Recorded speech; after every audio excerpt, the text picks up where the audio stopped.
Yo, yo, yo, what is up, my fallopian tubers? Cesario from the barrio coming back at you with another video for your butt. And today, it's going to be a video response for the card closet. So it's been fun the last few days, the last week or so, just talking about baseball cards, making videos just kind of reminiscent. And this is kind of going to be the same, but to be honest, this is like the card that I'm talking about is a card I really hate talking about. It's like one of those cards every once in a while I could be in the shower and think about it and I'll just be like, like, why'd I do that? It's like one of my biggest regrets in life for sure was, it's going to be kind of with this card. Well, what he wants to know is like, he wants you to show like the oldest card that you have. Not necessarily the age of the card, but the card that you've had in your possession the longest. And this is one of those things. This question has been posed before, or like people have a video response. Do you remember your first card, or tell me about something, a special time with your dad or your uncle, whatever. And like I don't really have one. Me basically, I've had baseball cards in my possessions for as long as I can remember, so some people that have been watching my videos forever know this story, but as a kid I had a big giant, I remember like wooden box full of toys, and I always remember that there was cards in the toys. This is like, this is in the 80s, 70s. My dad would send us out for cigarettes, to buy him cigarettes at the dairy, at the liquor store, whatever. And most of the times they would sell it to us. Just hey, it's for my dad. And they would sell you cigarettes. And then with the change, we could get an ice cream. I'd get some baseball cards and stuff like that. And back then, baseball cards to me were toys. They were basically toys. Loved to look at them. I watched baseball with my dad all the time. He was a baseball nut. But even, and I remember like if, for whatever reason, the person at the liquor store had something up their butt and they wouldn't sell me the cigarettes, I would go to the bowling alley across the street and they had the machines, so anybody could buy cigarettes. They had machines to buy cigarettes, like a vending machine. So, and then next to those would be baseball card vending machines and stickers and stuff like that. So it was a win-win situation. So that's kind of how I had baseball cards, and I couldn't remember which first baseball card I had, but I could tell you like which was the first baseball card that this is what's sad, meant something to me, and then I'll tell you the story. But so it's this. It was a Carl Yastrzemski.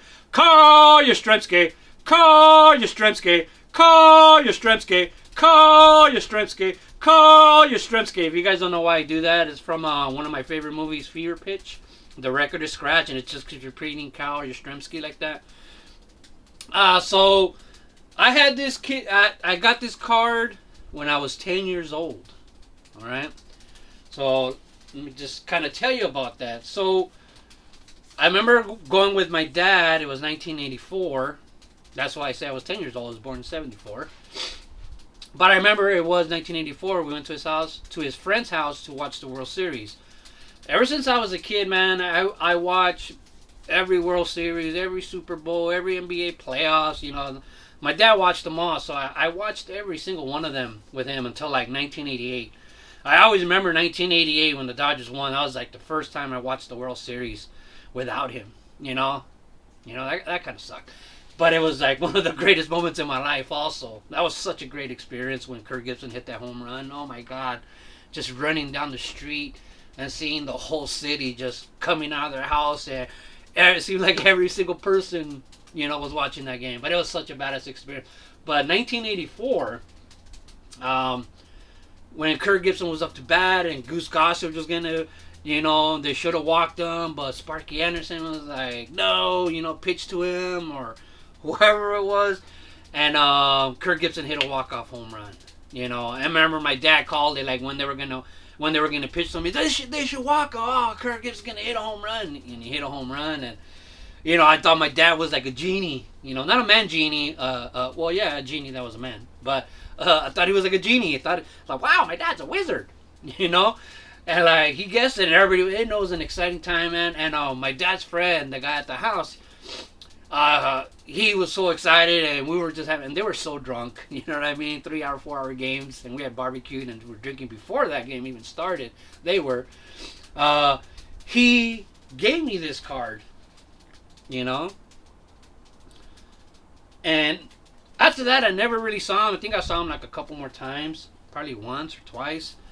And I have no idea how he got it, or if it was his, or anything behind it. But he gave it to me, you know, and he just told me, if I want to give you this card, but you can never sell it, you can never give it away, you can never trade it, you have to keep it for the rest of your life. And I was like, yeah, all right, yeah, I'll take it, you know. And come on, I was 10 years old. I really had no idea who Carl Yastrzemski was at that time. I loved baseball, but only players I knew were the Dodgers and the Angels, really, to tell you the truth, you know. You're 10 years old. You know, that's just, God, you know, it's like one of those things where you sometimes, it took me a while to, like, actually process, like, 10 years old, you're still pretty young, you're still a kid. You know, especially the kids that are, like, 5 or 6.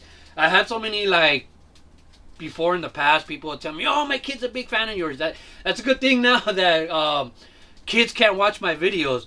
But I used to get a lot of requests from people, hey, my son would love a care package from you. My son, he's 6 years old, and he loves this, and this is his favorite player. And I've sent out a couple of bangers before to kids that were 6 years old, 8 years old. And you think, like, oh, he's going to love this car. And then you watch, I mean, this is like 5, 6 years ago. You watch their videos, and kids just, oh, cool. Aaron Judge. And who's this? Who's this? Derek, you know, like, and then it dawns on you, like, they're kids, man. They're kids. So I think about it the same way. I was 10 years old, man, when I promised this dude, and then, you know, and I thought I had the intentions of doing that, you know, and I had this card for a long time, and I put it in a book. So this guy, the next time they went to his house, he gave me, like, just boxes and boxes of books of the sporting news, all the records, and he just gave me a bunch of baseball books, man. Like, one of the biggest thing, you know, this.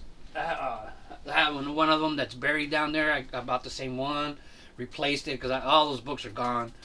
But, you know, I knew all the records. I knew, you know, that's why I had such a connection with records and baseball. Like, I knew at that time every home run leader, how many career home runs Mantle had, Hank Aaron had, Willie Mays had. You know, the 500 home run club was pretty small at that time. You know, Pete Rose with the hits. It just, I was a baseball, you know, enthusiast, man. I was into the stats and stuff too, you know, because of the books that he gave me, you know.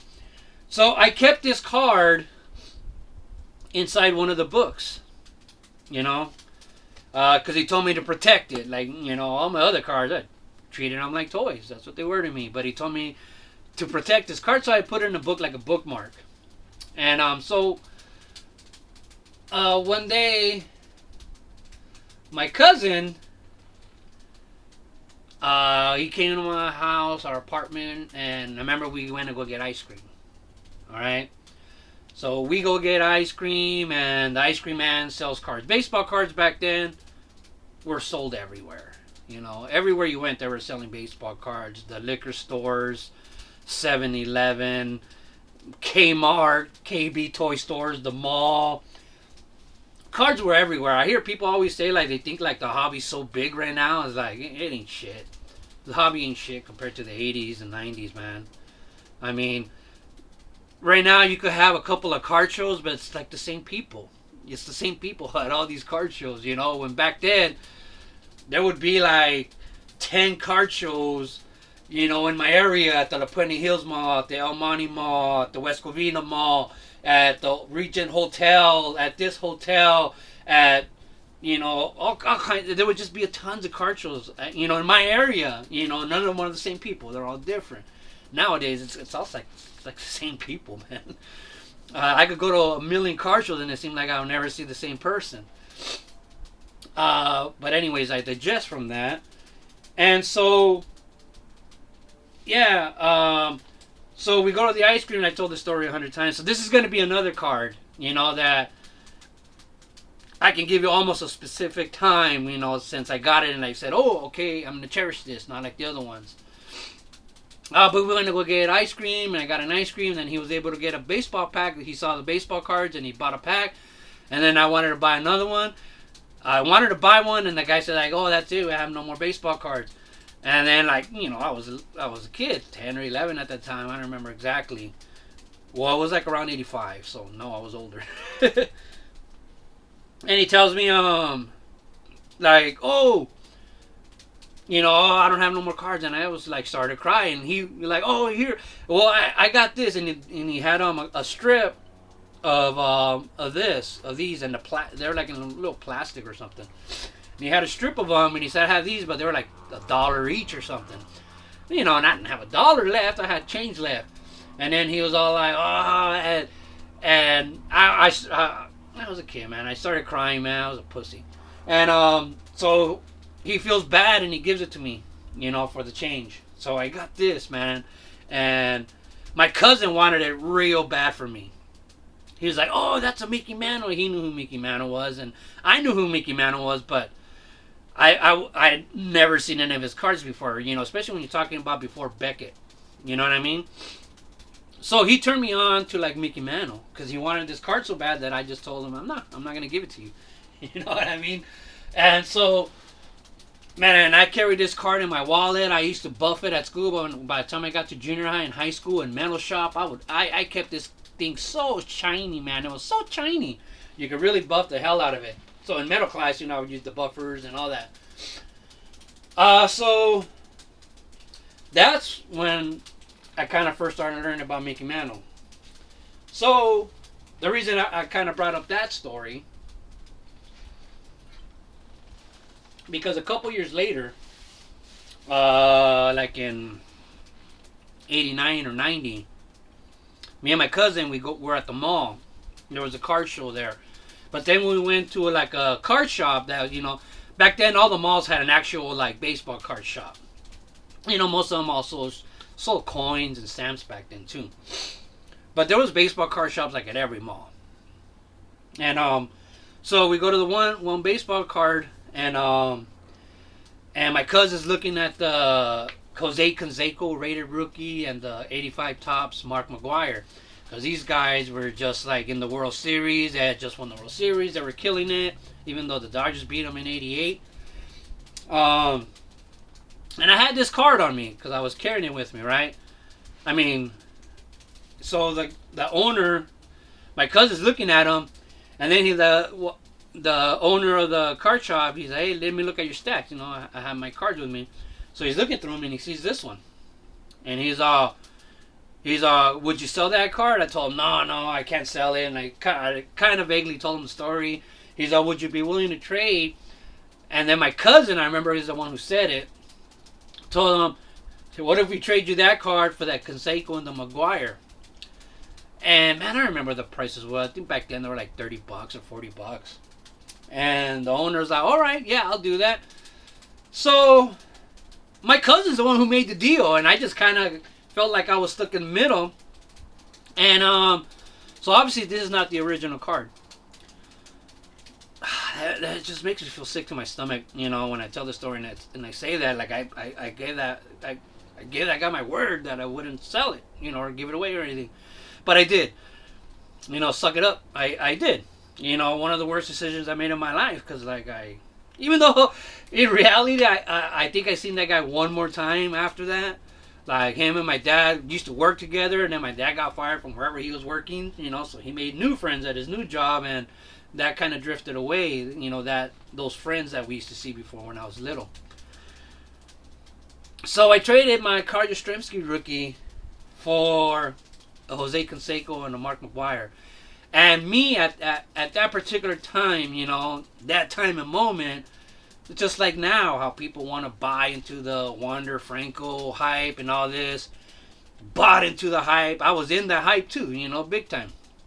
These guys are going to be the greatest players ever, and this, and these cards are going to put your children through college one day. You had that feeling, was back then. So I traded it, man. I traded it away. Obviously, I just purchased this car not that long ago, thinking it would make me feel better, but it doesn't, man. It sucks. All right, so I traded it away, man. One of the worst decisions I've ever made. I still feel bad to it, dude. You know, like I told you, sometimes every once in a while I just think about it and just like, disgusted with myself. But anyways, that was done. All right, traded it away, and then I remember one day, like years later, my dad told me, "Hey, remember that guy who gave you the cards and the books and all that?" I'm like, "Yeah, he's gonna come over. I ran into him, so and so. He's gonna come drink some beer." So I remember going to a card shop, and taking some money that I had stolen back then. I can't some money, and I went and I bought so I had that eventually. I remember like months later, my dad bought me a cover. This right here, all right, this thing to put the Yastrzemski in. So when I was at the car show, the Yastrzemski was in this case right here. My dad had bought it for me, you know, because I guess that guy asked him at work or whatever, like, hey, you know, buy something for him to put it in, because I just had it in the book. So my dad buys me this case, and I had the Yastrzemski in this case. So when I was at the card shop and the guy wanted the card, he took it out to look at the card, and then he had this in pieces, and he just gave it back to me. He didn't want the case. You know, he just wanted the card, and he gave this back to me. So anyways, why I'm talking about this case right here is, so I just think this is a funny story. So I had the Yastrzemski in here, but so my dad tells me, and I go to a card shop, and I'm looking around and see if I can find a Yastrzemski, and I remember it was a 1965, and that's like one of my favorite cards ever too. And for the love of me, I can't find it. I guess it must have got put in my other box that got thrown away. Yeah, I mean, I had boxes of baseball cards thrown away. Maybe I'll tell you about it right now, because I'm assuming everybody's first thing they think about is, oh, your mom threw away your cards. Well, this is real life. I'll tell you about it right now. And so anyways, I buy the 65 card, right? The 65, and that's such a badass card. It looks like you can't. I remember for the longest time, because I was a little bit religious back then, or really religious, I guess. And he looks like this. So to me, it was always like, you know, he's thanking God or talking to God, you know. And so that card was like one of my favorite cards forever. I bought the 65 Yastrzemski because that's the only one I could find, thinking, like, not knowing, like, you know, thank God that guy never asked me to see the card. He just asked me if I still had it, and I told him, yeah. I go, my dad bought me a case and everything. He's all right. He never asked me to see the card. And I'm thinking in my head as a kid, oh, now all of a sudden it went from this card to a 65, and like he's not gonna notice. It was his card. He would have noticed. So at least he never asked to see it. So anyways, I had the 65 in here for a long time, right? And then so yeah, he never asked for it. But I guess that would be the end of this video right now, because those are the first card that I remember, like, really impacting me. And then the first card, this thing right here. After that same day, my cousin took me to my room to look at my cards and put cards away, and he taught me how to put cards in order. Like, I think that was the birth of my being a set builder. Like, we went, got all my 85s, got all my 86, my 84 cards, and he was telling me, like, yeah, this is a certain year, and they have numbers, and taught me how to put a set together, you know, how to put them in order. And I was like, that was the first time I took them all out of my shoebox, out of my toy box, and put them in a shoebox. And started learning how to put them in order by years and by numbers and stuff like that. So anyways, after I learned about Mickey Mantle, I never had a Mickey Mantle card besides this one when I was a kid. Never had a Mickey Mantle. I always thought that was like in my dreams. Mickey Mantle card was like a dream. Like I just really thought at that age that I would never ever own a single Mickey Mantle ever. Like I just thought I would never have a Mickey Mantle. And so, these used to come in the price guides. All right, this card right here, it used to come in the price guides, and you cut it out. So this was like my first Mickey Mantle like physical card, I guess, in a way, but it's obviously not a plain day if you know. All right, it's a '69, like reprint thingy. So I don't know why I'm saying this, talking too much. So anyways, I had this Mickey Mantle here, right? And I had it in my collection at my mom's house. I was in the service, went to the service, and then I met my wife.